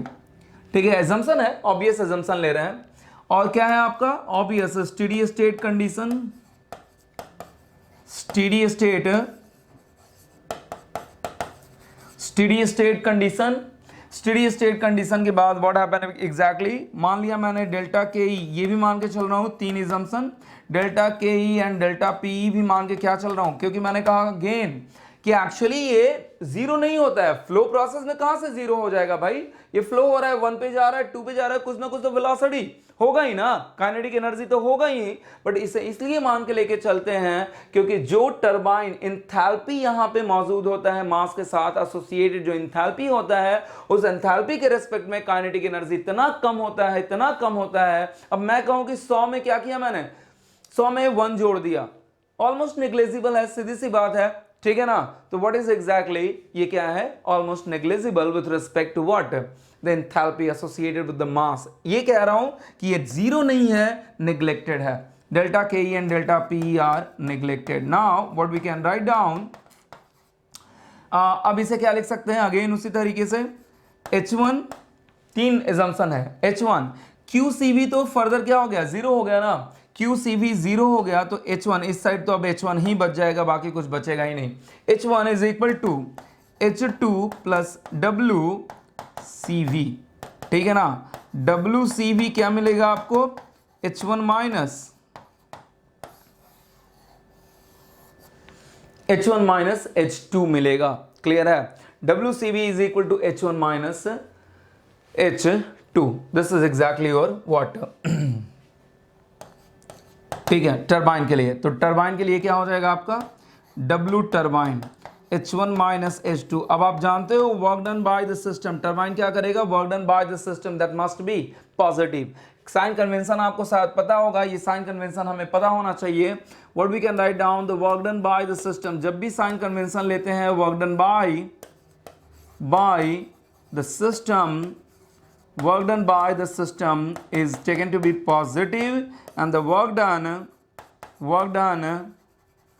on the system is taken to be what, negative। इस बात का ध्यान रखिएगा please, ठीक है ना, इस बात का ध्यान रखिएगा, अदरवाइज आगे प्रॉब्लम होगा। साइन कन्वेंशन अगर नहीं पता रहेगा, और हीट के साथ भी पता होगा थोड़ा बहुत, अगर हीट के साथ पता होगा कि क्या होता है, तो हीट अगर सिस्टम में ऐड होता है, इफ हीट इज, ऐसा लिख दे रहा हूं, it will be better, if heat is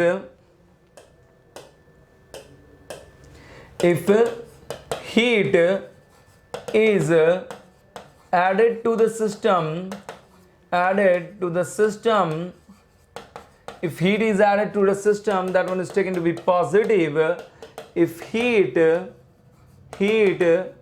is rejected to the system from the system, if heat is rejected from the system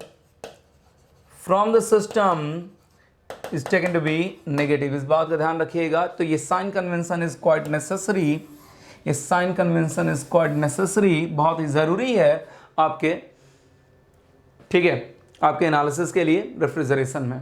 ठीक है, तो this is the final conclusion. Turbine, turbine के बाद आता है कंप्रेसर, टरबाइन के बाद आता है आपका compressor. Next one is compressor, second one example ही चल रहा है आपका कंप्रेसर।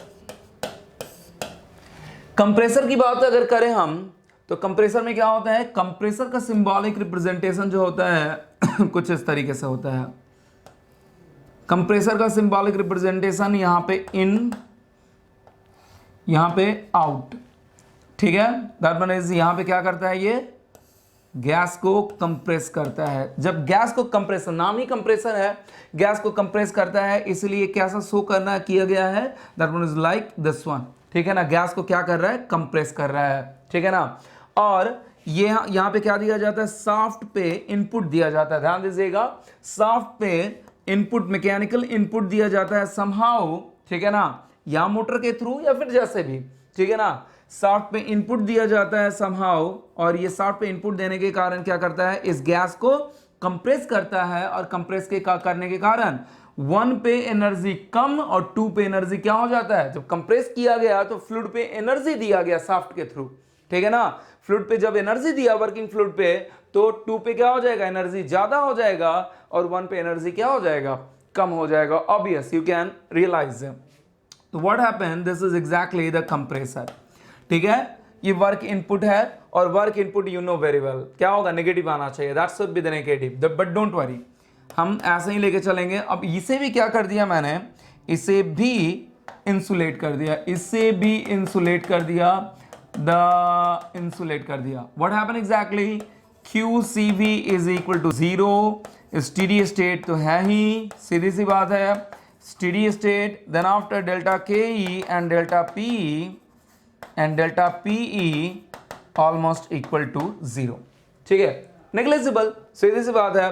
नाउ जब ये 0 हो गया तो अगेन क्या लिख सकते हैं, यहीं पे लिख दे रहा हूं मैं, डोंट वरी, कंप्रेसर में H1 प्लस Q तो क्या हो जाएगा, 0 हो जाएगा ना, तो Q लिखने की जरूरत नहीं है, जब Q आपका इंसुलेट कर दिया मैंने, Q 0 हो गया, तो H1 is equal to H2 plus WCV। आप कहोगे कि ये भी तो टरबाइन जैसा ही आ गया, लेकिन टरबाइन और इसमें यही फर्क है कि टरबाइन के केस में WCV पॉजिटिव आया था, और इस केस में क्या होगा आपका, WCV नेगेटिव आएगा, ऑब्वियस नेगेटिव आएगा, क्योंकि मैंने कहा कंप्रेसर में क्या किया जाता है, गैस को कंप्रेस किया जाता है, और गैस को कंप्रेस करने के लिए एनर्जी इनपुट देना पड़ेगा, और work done on the system is obvious क्या होगा, नेगेटिव होगा। तो ये W कंट्रोल वॉल्यूम क्या आएगा, नेगेटिव आएगा, because H1 is less than H2, negative आएगा। लेकिन अगर मैं ये कहूं कि वर्क डन कंप्रेसर पे कितना किया गया, तो जैसे मैंने कहा work done on the compressor, तब तो क्या कहा जाएगा, सिर्फ और सिर्फ मैग्नीट्यूड की बात की जाएगी ना, ध्यान दीजिएगा, मैंने कहा कि एक, मैंने कहा कि ये Q है, Q का कैलकुलेशन, ध्यान से सुनिएगा प्लीज, ध्यान से सुनिएगा, इस चीज को रियलाइज कराने के लिए मैंने कहा Q का वैल्यू -46 आया, माइनस का मतलब heat is rejected from the system.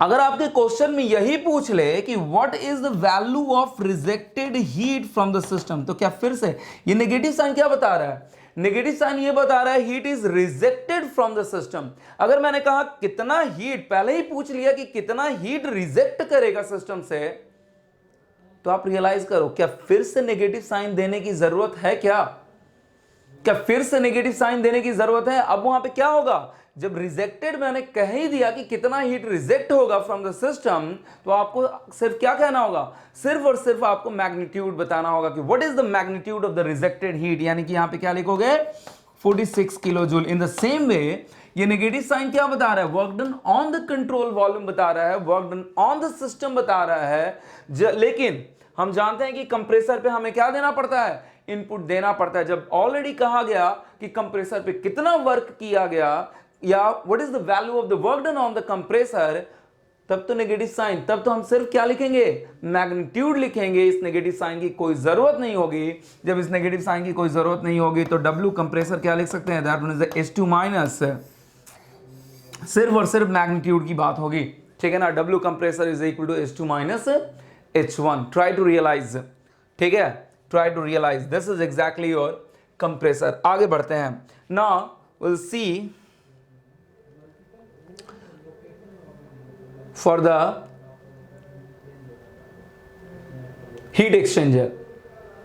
Now see for the heat exchanger. Heat exchanger भी हम देखेंगे, क्योंकि हीट एक्सचेंजर तीसरा एग्जाम्पल है, और एक लास्ट एग्जाम्पल देखेंगे हम लोग, थ्रॉटलिंग डिवाइस। यही चार बेसिकली आपके क्या होते हैं, आपके रेफ्रिजरेशन में डिवाइस मेनली मेजरली यही डिवाइस यूटिलाइज होते हैं, ठीक है ना। और ये सारा कुछ देखने के बाद हम लोग आगे बढ़ेंगे किसमें, VDP, work done by the control volume in the flow process when the system when the process is reversible. Kinetic energy change, potential energy change हम neglect करके चलेंगे और steady state तो what happen exactly, W is equal to minus VDP का भी थोड़ा सा analysis हम आगे बढ़ा लेंगे, ठीक है ना। Heat exchanger, try to realise heat exchanger.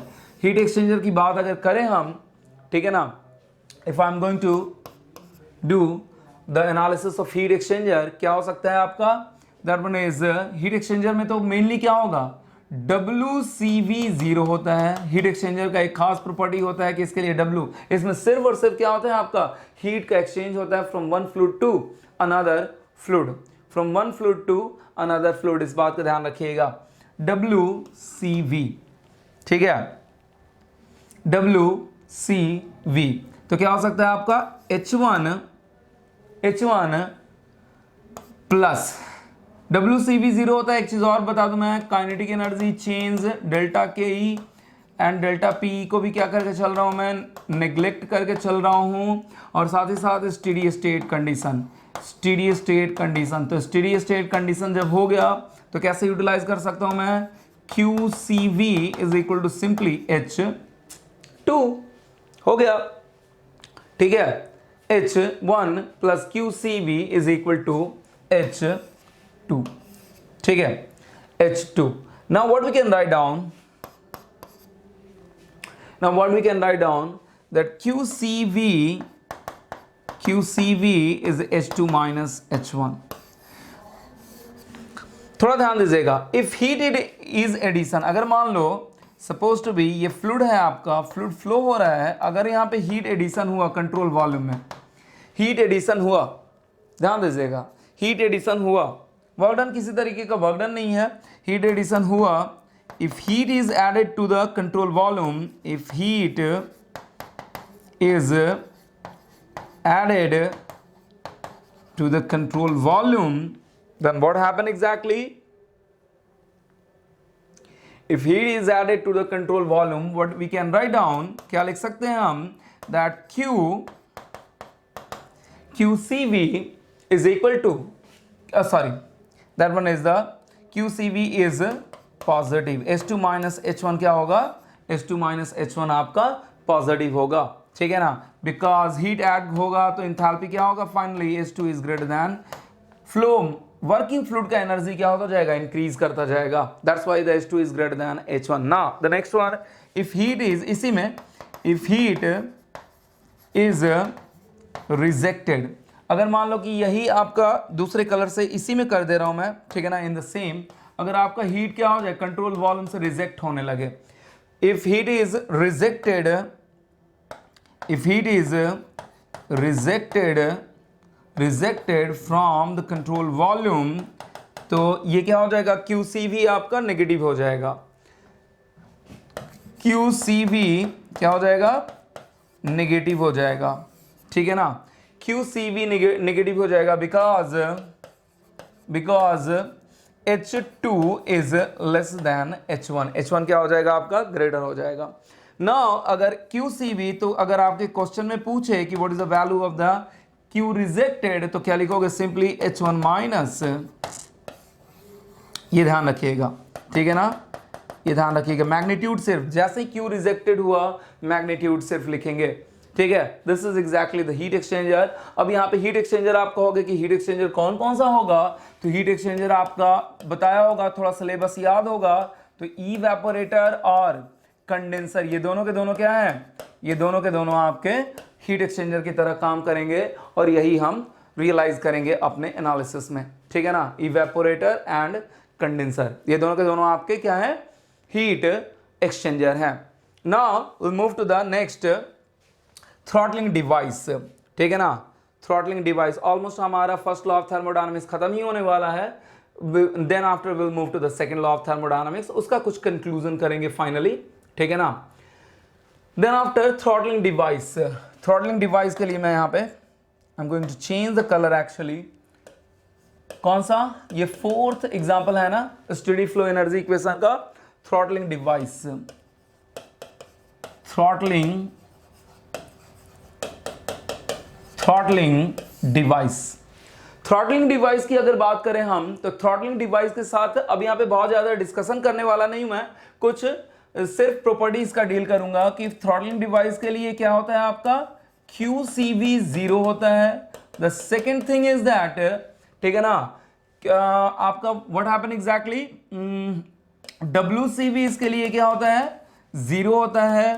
The third one, ठीक है, change in kinetic energy, almost change in kinetic energy and change in potential energy are neglected, and the what happen finally, क्या मान के चलते हैं, ये दोनों तो इसके क्या है, ये तो दोनों हर हाल में होंगे ही। मैंने कहा कि बहुत ज्यादा डिस्कशन नहीं करूंगा थ्रॉटलिंग डिवाइस के लिए यहाँ पे, बिकॉज इट इज अगेन कहाँ पे हम लोग पढ़ते हैं, थर्मोडायनामिक्स में पढ़ते हैं हम लोग, बेसिक थर्मोडायनामिक्स में प्रॉपर वे में थ्रॉटलिंग डिवाइस के बारे में पढ़ते हैं। थोड़ा सा बता दूंगा कि क्या होता है आपका थ्रॉटलिंग डिवाइस और ये दोनों जीरो क्यों होते हैं, ठीक है, प्रॉपर वे में पढ़ते हैं, ठीक है ना। What is exactly the steady state, ये दोनों एजम्पशन है, स्टेडी, ये दोनों एजम्पशन है, ठीक है, ये both are assumption, steady state, और ये दोनों के दोनों क्या है, व्हाट इज दैट, ये दोनों के दोनों इसकी प्रॉपर्टी है थ्रॉटलिंग डिवाइस के। थ्रॉटलिंग डिवाइस का एक और प्रॉपर्टी है, ठीक है, एक काम कर रहा हूं मैं, ये से A और B कर दे रहा हूं, इसे क्या कर रहा हूं मैं, A and B। Throttling device का एक और प्रॉपर्टी है, colour I am going to change, ठीक है। तीसरा, द थर्ड वन क्या होता है आपका, pressure always decreases in the direction of, pressure always decreases in the direction of throttling process.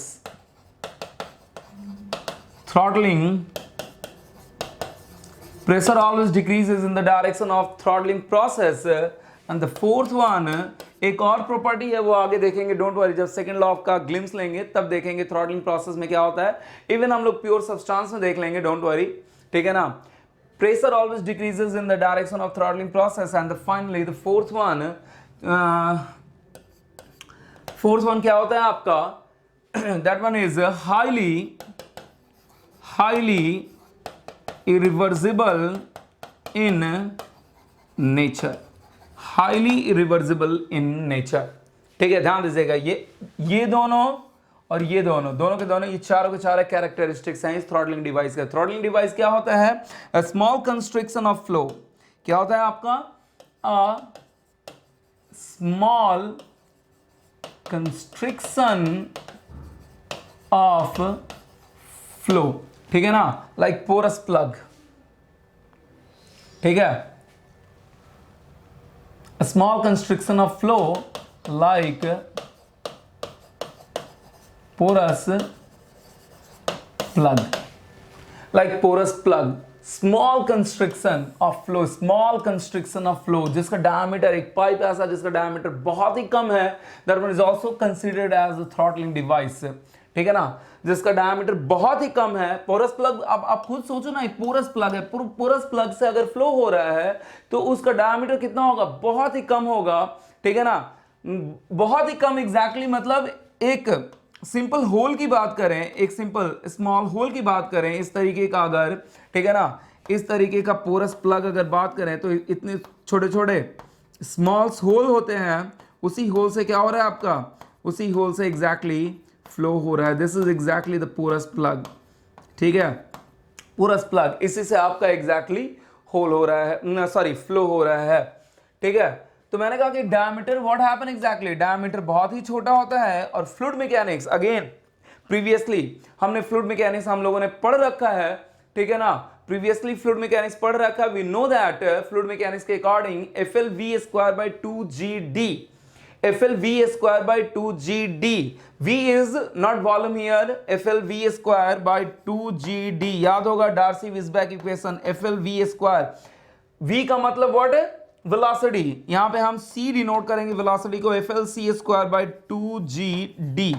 Diameter, अब नाउ रियलाइज, डायमीटर जितना ही छोटा फ्रिक्शनल लॉसेस उतना ही ज्यादा, और हम सभी लोग जानते हैं to overcome the frictional losses pressure always decreases in the direction of, pressure always decreases in the direction of what, pressure always decreases in the direction of what, flow, pressure always decreases in the direction of flow, in proper manner में पढ़ा था हमने, ठीक है, proper manner में, ठीक है। चलिए आगे बढ़ते हैं।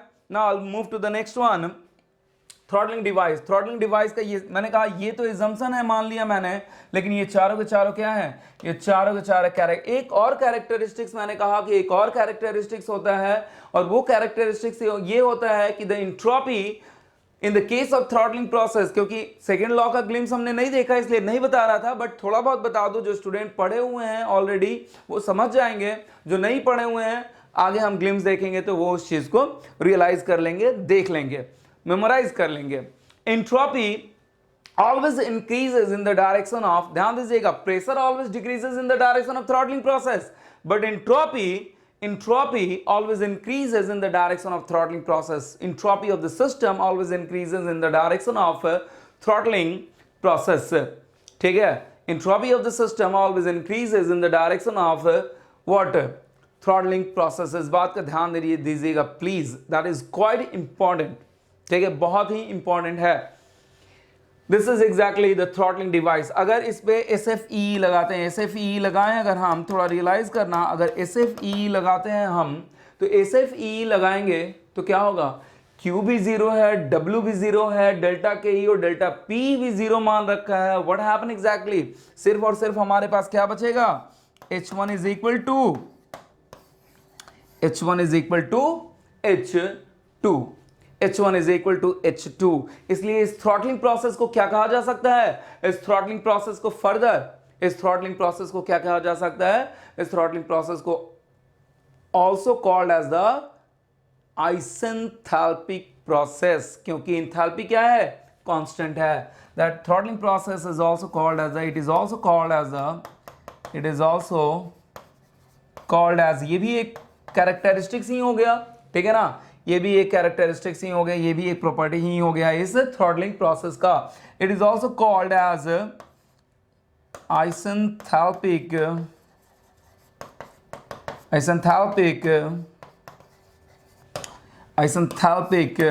Process. It is also called as isenthalpic process, ठीक है, ये बात बहुत ही इंपॉर्टेंट है, ध्यान रखिएगा, ठीक है। It is also called as an isenthalpic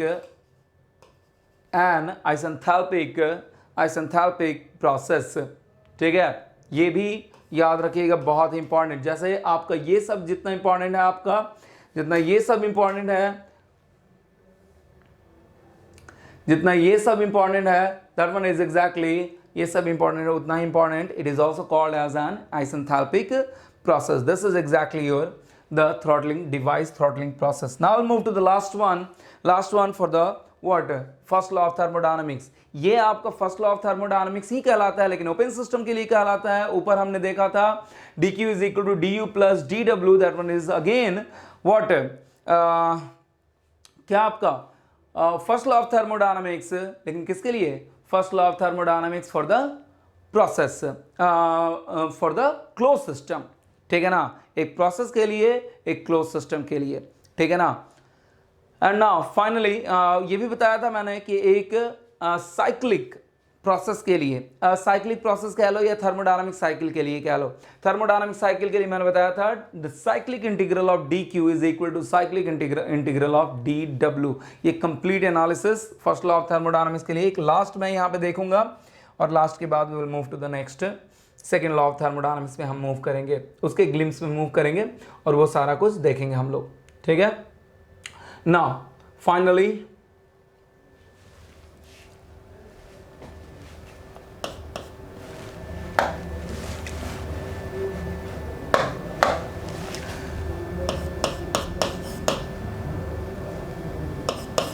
if there will be reversible adiabatic flow process, यानी कि फ्लो प्रोसेस में क्या हो रहा है आपका, रिवर्सिबल एडियाबेटिक प्रोसेस हो रहा है, ठीक है ना, रिवर्सिबल एडियाबेटिक प्रोसेस हो रहा है। और वर्किंग फ्लूइड क्या है, if the working fluid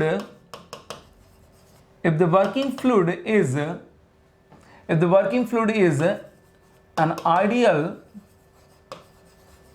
gas.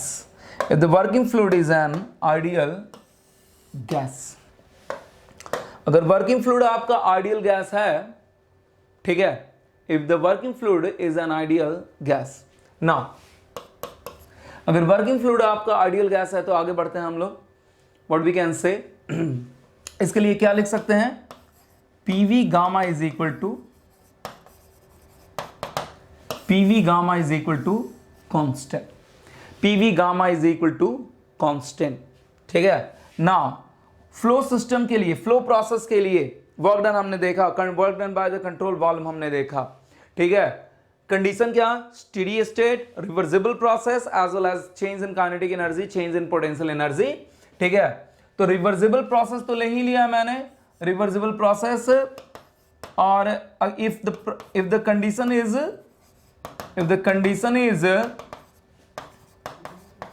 steady and change in kinetic energy and change in potential energy almost negligible. ठीक है. तो क्या हो जाएगा आपका, हम क्या यूटिलाइज कर सकते हैं, जब स्पेसिफिक वॉल्यूम लिया है, पर यूनिट मास की बात होगी, तो यहां पे क्या ले लिया मैंने, W is equal to minus V D P. That means 1 to 2. देखते हैं, कोई दिक्कत नहीं है.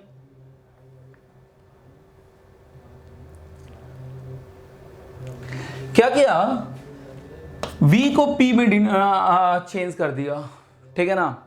क्या करेंगे हम लोग, V को P में चेंज कर देंगे.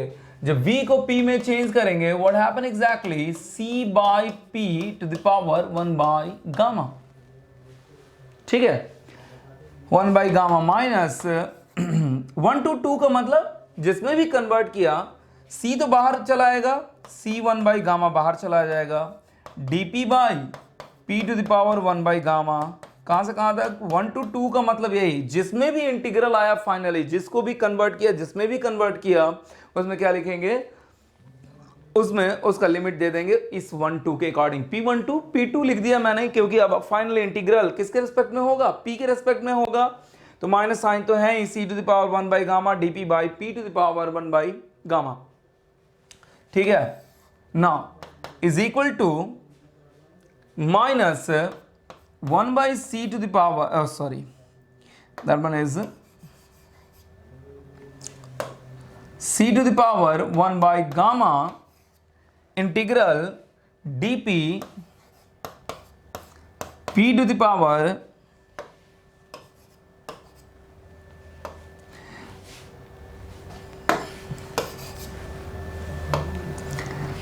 power minus 1 by gamma into dp लिख सकते हैं. ठीक है. Now what we can write down, the c 1 by gamma. अब इसके लिए क्या हो जाएगा, ठीक है ना, दैट मीन्स थोड़ा रियलाइज करना, p to the power minus 1 by gamma plus 1, minus 1 by gamma plus 1 क्या हो जाएगा, गामा माइनस 1 by gamma हो जाएगा. That means the gamma minus 1 by gamma.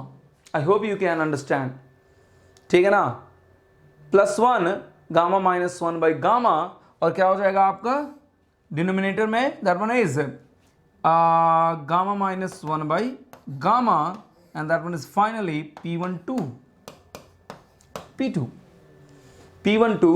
p2. कोई दिक्कत नहीं है, इट विल बी बेटर. और ठीक है, that one is exactly the correct.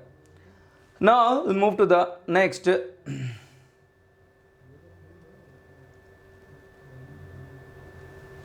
That one is, थोड़ा रियलाइज करना, लिमिट पुट करो, WCV है ये. ठीक है ना. फिर से रिपीट कर दे रहा हूं मैं, माइनस C1 बाई गामा. ठीक है. जब लिमिट पुट करेंगे तो P2 मिलेगा, P2 gamma minus 1 by gamma minus P1 gamma minus 1 by gamma, and that one is, यहां पे बाहर निकल गया gamma minus 1 by gamma. I hope you can understand. c to the power 1 by gamma को अंदर multiply करेंगे, c to the power 1 by gamma का value क्या होगा, c to the power 1 by gamma का वैल्यू, थोड़ा रियलाइज करना, p to the power 1 by gamma into volume. ठीक है ना. चाहे p1 v1 लिखें या फिर p2 1 by gamma into volume 2 लिखो, डजंट मैटर. जब c कांस्टेंट है तो ये भी कांस्टेंट होगा। आई होप यू कैन अंडरस्टैंड। तो इसे अंदर कर दीजिए, gamma by gamma minus 1, C1 को क्या P2 के साथ P2 वाला टर्म लिखेंगे, P2 1 by gamma into V2, ठीक है, into P gamma minus 1 by gamma, minus P1 के साथ P1 वाले टर्म को लिखेंगे P1 1 by gamma into V1 into P gamma minus 1 by gamma. अब थोड़ा रियलाइज करो प्लीज, क्या लिख सकते हैं, that means the 1 by, that is 1 bye minus 1 by gamma, और ये ऐड हो जाएगा तो 1 बाई गामा क्या हो जाएगा, कैंसिल आउट हो जाएगा। अरे इसे थोड़ा रियलाइज करो, क्या लिख सकते हैं, that can be written as, इसे क्या लिख सकते हैं, that means 1 minus 1 by gamma लिख सकते हैं। थोड़ा रियलाइज करो इसे। अब 1 माइनस 1 बाई गामा है और आपने P1 बाई गामा से मल्टीप्लाई कर दिया, तो ये पावर एक्सपोनेंट क्या हो जाएगा, सिंपली ऐड हो जाएगा ना, एक्सपोनेंट ऐड हो जाएगा 1 बाई गामा, और 1 बाई गामा क्या हो जाएगा, कैंसिल आउट हो जाएगा, सिर्फ क्या बचेगा, P ही बचेगा ना, P बचेगा। तो यानी कि यहाँ पे क्या बच जाएगा, P2 V2 बच जाएगा, और यहाँ पे क्या बच जाएगा, P1 V1 बच जाएगा। आगे नेगेटिव साइन है, नेगेटिव साइन मल्टीप्लाई कर दोगे, जब नेगेटिव साइन मल्टीप्लाई करोगे, what happen exactly, finally gamma into P1 V1, P1 V1 minus P2 V2 by gamma minus 1, gamma into P1 V1 minus P2 V2 by gamma minus 1। इस बात का ध्यान रखिएगा। If यहां पे एक नोट पॉइंट,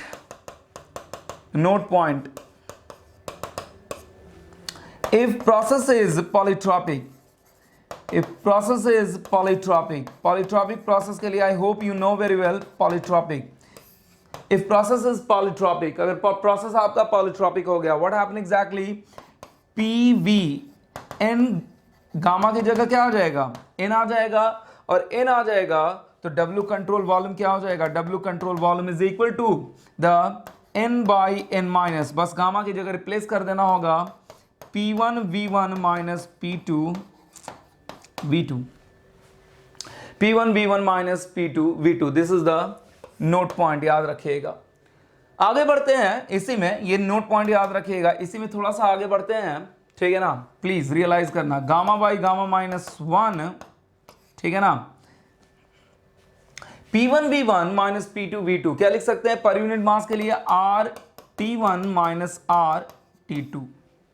वर्किंग फ्लूइड को already क्या मान रखे हैं हम, आइडियल गैस मान के चल रहे हैं, इसलिए कोई दिक्कत नहीं है। मैंने क्या किया, gamma by gamma minus 1 RT1 common ले लिया। जब RT1 कॉमन ले लिया तो क्या बचेगा आपका, T2 बाई T1 ही बचेगा ना। मैंने कहा ये नोट पॉइंट रहेगा, ये नोट पॉइंट आप देख लेना, ठीक है ना, that one is note point. फिर से वहीं से आगे बढ़ रहे हैं, ठीक है ना, that one is the note point.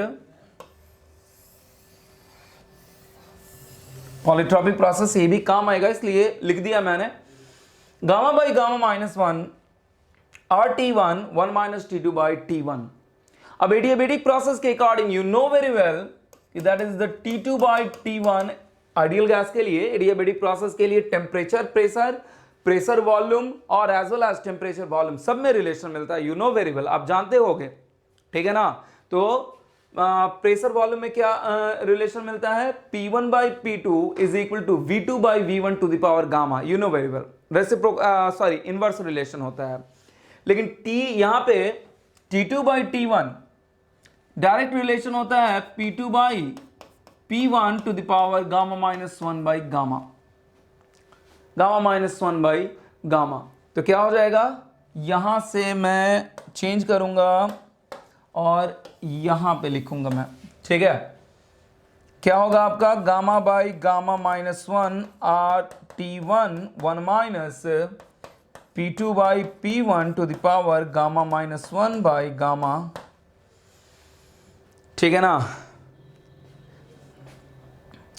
That P2 by P1 is called as the pressure ratio, is called as the pressure ratio, जिसे जनरली RP से डिनोट करते हैं। कैसे डिनोट करते हैं, it is denoted as the RP। तो क्या लिख सकते हैं, that one is gamma by gamma minus 1 R T1 1 minus RP to the power gamma minus 1 by gamma, RP to the power gamma minus 1 by gamma if RP is constant. RP क्या ले लिया मैंने? Constant ले लिया। अगर RP को क्या ले लिया मैंने? कांस्टेंट ले लिया। If RP is constant then what happen, the WCV is directly proportional to, देखिए थोड़ा ध्यान से, RP कांस्टेंट हो गया, गामा माइनस 1, गामा तो वैसा ही क्या है आइडियल गैस के लिए कांस्टेंट होगा, ठीक है ना। WCV is directly proportional to T1। इसका मतलब क्या? ये बहुत इंपॉर्टेंट रिलेशन है, ध्यान दीजिएगा, ठीक है ना। जब factors affecting the performance of the VC cycle देखेंगे, फिर से रियलाइज करा रहा हूं, the factor affecting the performance of the VC cycle देखेंगे, यहां पे ये काम आएगा, ठीक है ना। वेपर कंप्रेशन साइकिल देखेंगे तो काम आएगा, इसे ध्यान रखिएगा। WCV is directly proportional to T1। What is that meaning? If initial temperature, T1 का मतलब initial temperature increases, initial temperature या इनलेट टेम्परेचर, T1 का मतलब इनिशियल टेम्परेचर क्या लो या इनलेट टेम्परेचर, ओपन सिस्टम है ना, ओपन सिस्टम, इनिशियल टेम्परेचर या inlet temperature increases, the W of the control volume also increases. If the initial temperature increases, the W of the control volume also increases। इसीलिए turbine के case में जब आपका working fluid turbine में इन करता है, वहां पे उसका क्या होता है? टेम्परेचर बहुत ही हाई होता है, टेम्परेचर बहुत ही हाई होता है, क्योंकि जब बहुत ही ज्यादा टेम्परेचर हाई होगा, वर्क डन आपको क्या मिलेगा टरबाइन से? उतना ही ज्यादा मिलेगा। Even in the case of compressor के केस में भी ऐसा ही होगा, जब इनलेट टेम्परेचर ज्यादा होगा तो कंप्रेसर पे वर्क डन भी करना उतना ही क्या होगा?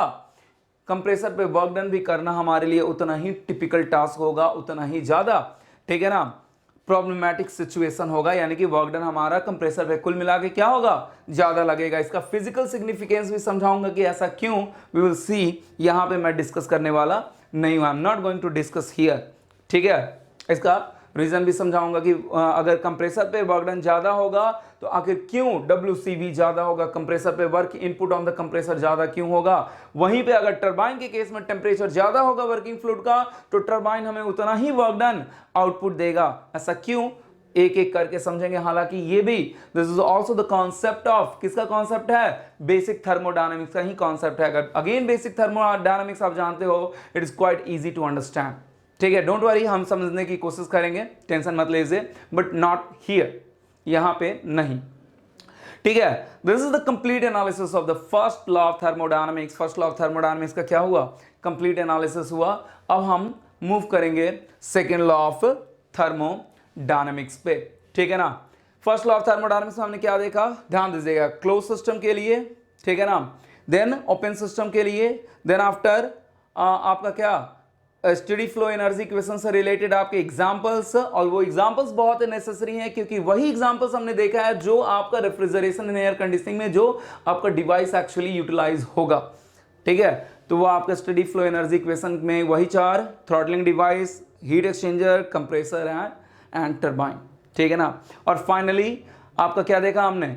जो work done by the control volume in the flow process, कौन कौन सा? Reversible flow process, then after steady, और आपका change in kinetic energy, change in potential energy zero, तो WCV is equal to integral of minus VdP।